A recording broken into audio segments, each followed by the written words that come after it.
Welcome back to the Imaginary Gallery. It's TJ, your host. Tonight's topic is kind of a continuation of the last video, which talked about the argument tactics of the narcissist or manipulator. I wanted to expand upon that a little because I didn't give a lot of my own input. It was mostly reading from the article. I have two examples to share to hopefully help you out if you think you may be dealing with this type of creature and you have all kinds of questions and wonder if you're losing it. Hopefully these examples will help you to translate the reality involved, because if you are dealing with such a creature, it's a very high possibility that you are very confused because you're being manipulated. Very effectively, usually. You probably can look at some of the things that have happened with you in this creature, and you can just tell that they're like wrong, no matter how the creature tried to butter things up and make it seem like it's your fault or there's a logical explanation for whatever it did behind your back. And it can deteriorate your entire world if you let it. Think of your life as a PlayStation 3 or 4 or whatever they're on now, a role-playing type game where you log into the system with your avatar. You've been playing one of these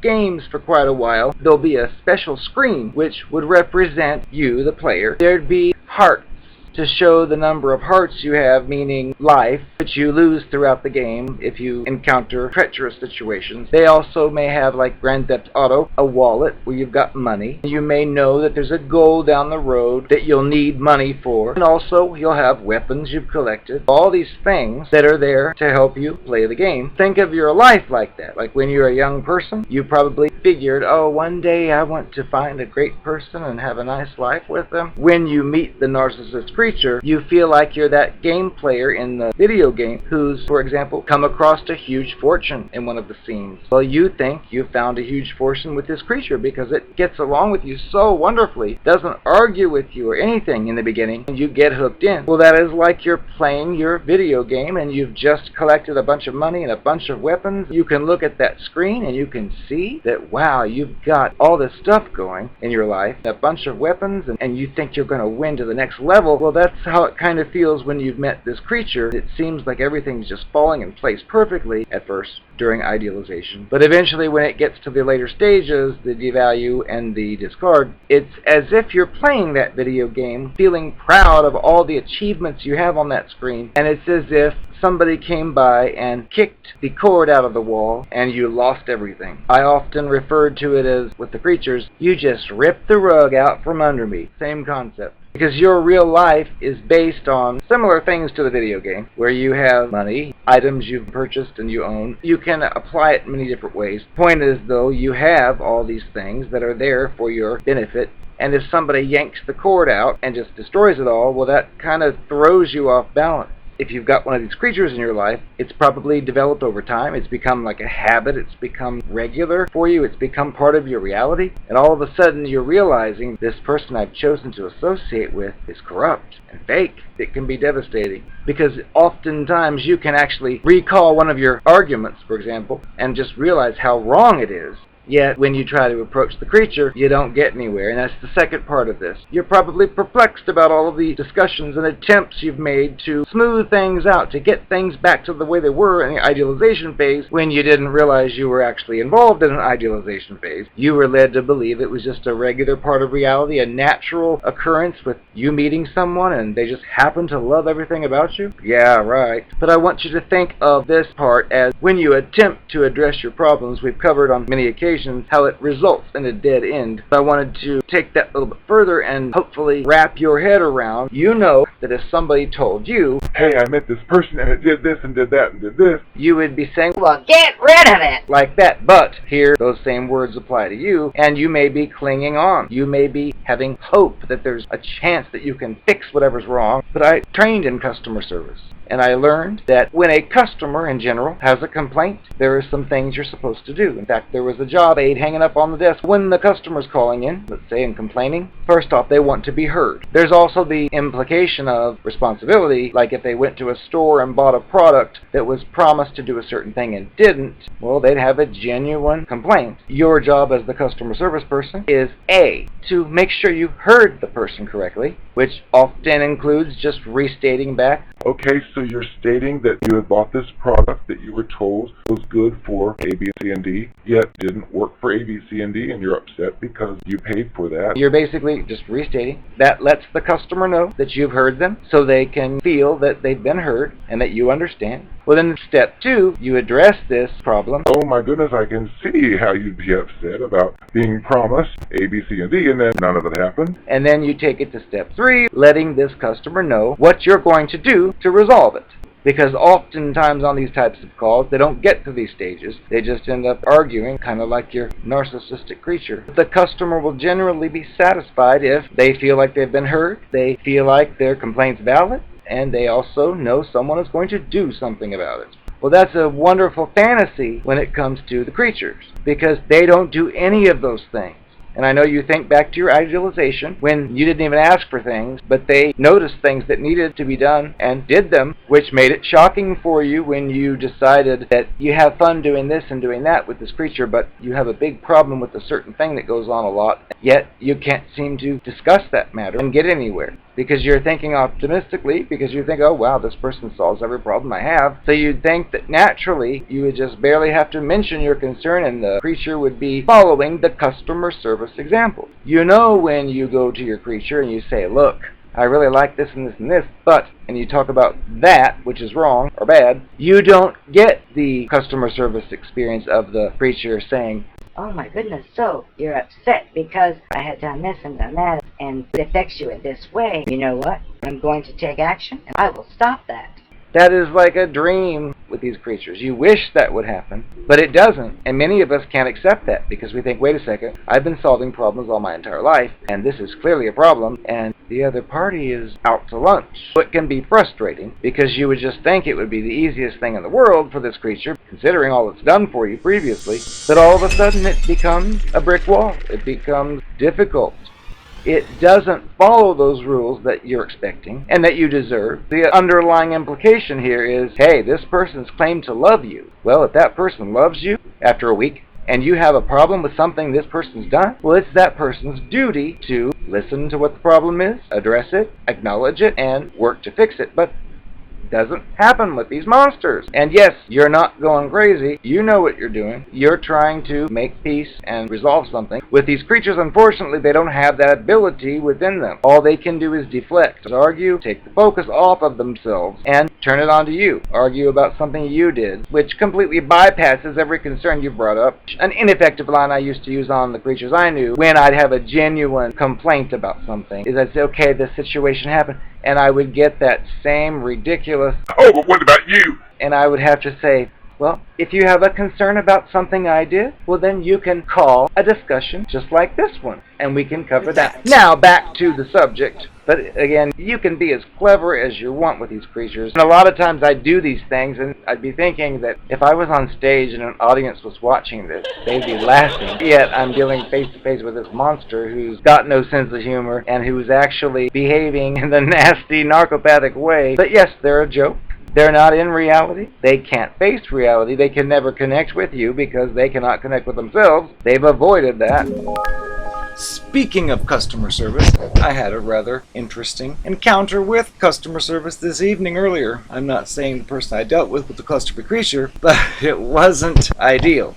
What happened was, well, first off, every week I drive across town for a specific reason. Over there's a Walmart. Well, I've been going there regularly to get my weekly groceries. Typically, I fill up a cart, I go through the self-checkout, and speed on out of there. Last week, there was a gigantic line at the self-checkouts. So I figured, you know what, I'll just go through the old-fashioned human being cashier. Completed my transaction, carted the groceries to the car. I recall specifically noticing that I don't seem to have as many bags as usual. But I also had gone to a store recently in the same week, so I figured, well, that's why I already got the stuff I needed, and I drove on home. When I got home, I was putting stuff away, and I noticed, oh, I'm missing something. I'm missing this. I'm missing that. And I thought, where's the receipt? Maybe that girl behind me in line took some of my items. And they didn't get rung up. But nope, I looked at the receipt, and sure enough, there was the ice cream, there was the cans of beans, which I planned to make chili, and the Hamburglar. It was all not there. And typically, if something like that happens, I would expect the cashier to say, sir, sir, and I'd come back, it's ma'am, and I would I would gather my belongings. They've done it before where I'm walking somewhere and somebody yells something. None of that happened. And that lady had plenty of time. I'm not used to using a cashier, and I figured I had everything because I grabbed all the bags that were there. She must have had some hidden. I figured, well, I spent money on stuff that I don't have. So I pulled the phone out. I called the phone number on the receipt, and I just said, yes, I was in there just a few minutes ago. Evidently, the cashier still had some of my bags because I came home and I'm missing some. On the phone, he had said, Are there any food items? Yes. So I imagine they put those in a freezer or refrigerator. After I told him, yes, I had food, he said, Hold on a second. Then he said, Oh yeah, she confirmed it. She's got it. She's got your stuff here. So I felt saved. I asked, what do I do? And he said, just come in. And I said, wait a second. Don't you need my name or anything? Oh no, it'll be obvious. If you walk in there and you say you have groceries that you didn't pick up, it'll be in there and we'll know. And so I thought, okay. He said, Just come on in, go to the ladies in the front, tell them what happened. They'll keep it all for you and give it to you. and I thought, well, that's easy enough. But I explained, I said, I only come out there like once a week and I kind of live far away. So what should I do? And he gave these instructions. I was considering going the next day or so, but then things came up and I decided not to. Regardless, it was day after day, and finally I thought, you know what? I might as well just wait till I go there anyway. So I did. I went to the ladies at the front, like I was told. I'd said, hey, what do I do when I left and I didn't get all my items and I had the receipt there? And she had said, oh, well, you need to go to customer service. They had everything written down there. Well, I went to the customer service desk and I had my receipt, which I had gone through, and logically, the very first part of the receipt was all missing, which makes sense.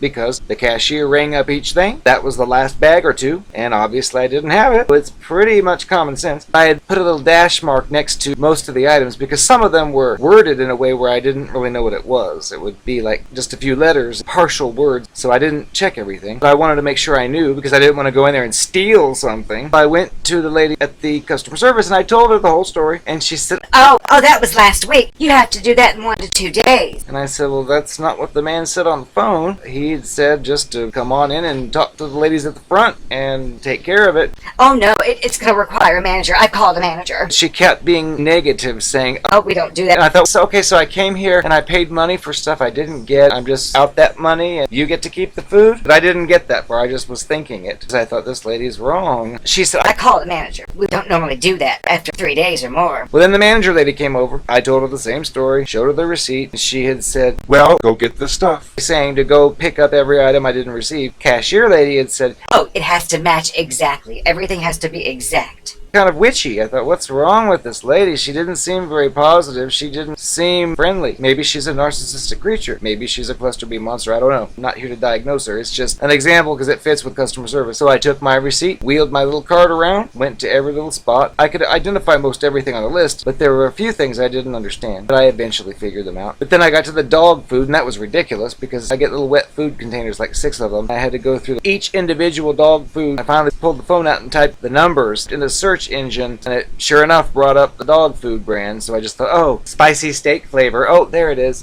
And it was easier. It took forever to fill my cart up with everything on that list. It wasn't even very much money's worth. I finally wheeled it back up to the customer service desk because that's what she said to do once I got everything. And she said, Okay, I want you to tell me the number of each one. I want to see it. she put the receipt down, and it turned out that I didn't put a dash mark next to every single item. She said, Oh, well, you don't have a dash mark next to this one. and I said, well, I didn't know what that meant. It said GV, blah, blah, blah, and it wasn't any words. It was like $1. She said, Well, before you said you marked items, now you're changing things. You're picking other things that weren't marked before. Oh, that's going to require a manager. I'm just going to have to come back. and I was thinking, again, it's $1 thing. It's a logical situation. It's not like I'm picking things up high on the list and low on the list. It's all in the same area. I didn't know what it was. I do now. It was just ridiculous. She just wasn't very friendly, and I've heard that at Walmart you can bring anything back. I'm not going to come back there for a few cans of dog food. It wasn't a bunch of money. It was just the idea that I paid for it and didn't take it. At first, it was like with the narcissistic creature, when she had said, Oh, you can't do that. blah, blah, blah. And I had told her, well, that's not what I was told. The man didn't say, Oh, you can do that, but come in by this day. there was nothing like that. It was an experience, which I'll never do again. So if you've been discarded, or if you're heartbroken over one of these creatures because you're thinking of those few good things, just realize those good things were part of an illusion designed to keep you hooked in, and in the long run, it's not worth it to even deal with such a monster, because all they do is get worse and drag you down. So if you've gotten away from it, congratulations. If you're dealing with it and any of these examples rang true to you, then think seriously about escaping, because these creatures are all the same. They all do many of the same things, same goals, same limited 7-year-old mentality. You deserve better than that. Honey, I am the narcopath. I wish you'd keep your mouth shut. From what I understand, you've been talking to people, smearing my name when I'm out in the dating world just because it didn't work out with us. I know it's because you figured me out, but no one else knows that. And I'd appreciate it if you keep your mouth shut. Don't be telling people anything. I don't talk about you. But regardless. Don't be talking about me. Understand? Yes, I realize I didn't give you any kind of whatever you call closure, but things just happened. Not my fault. Don't blame me. Besides, you weren't good enough for me. I found someone who makes me so happy now. You could never be like this person. Oh, you wish you could, but you could never. This new person's benefiting, and you're not. So keep that in mind every time you go to bed at night.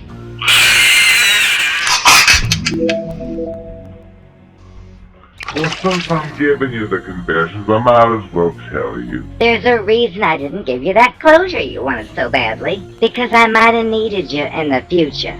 Simple as that. I wasn't gonna say anything like, I made love to your entire family behind your back, because that might have scared you away permanently, and I can't have that. I needed you just in case one of my new ones didn't work out. If I left things open, I could just pretend, after not speaking to you for months, that, oh, I've been spending my time alone on the farms with my family. You'd buy it. But really, I was out dating the whole city. I didn't want you to know any of that. I would just lead you on to think that I'm with nobody, just thinking of you. And it'll give you a little inkling of hope, thinking you had a chance with me. And oh, honey, you did. Just to get me through to the next source of supply. Because, honey, you know all about me. I can't risk that. But you're good for a you-know-what.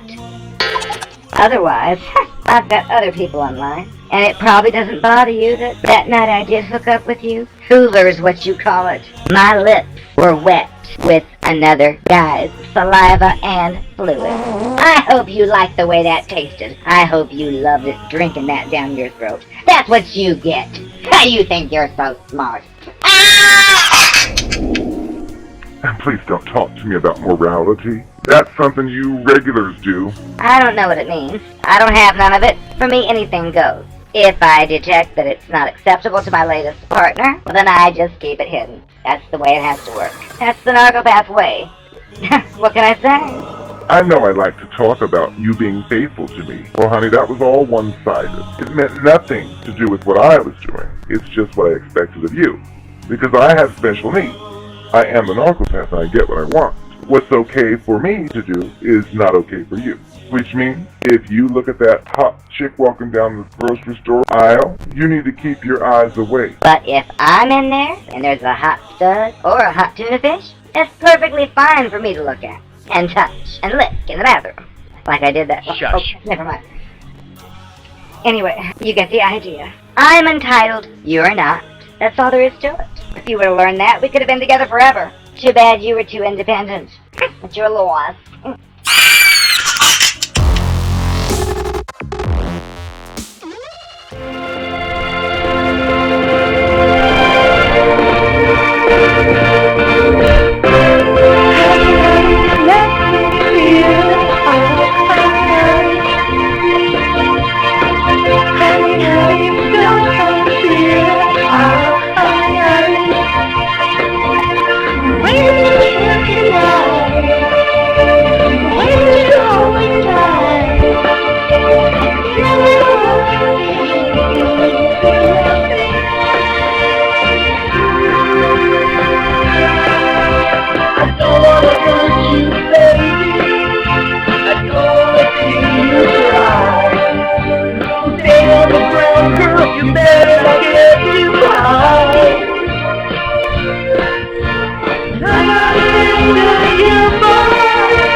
let you hide.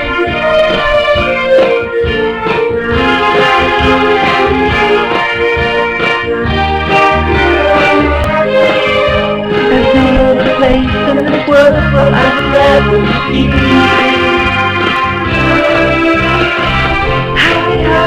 How you feel?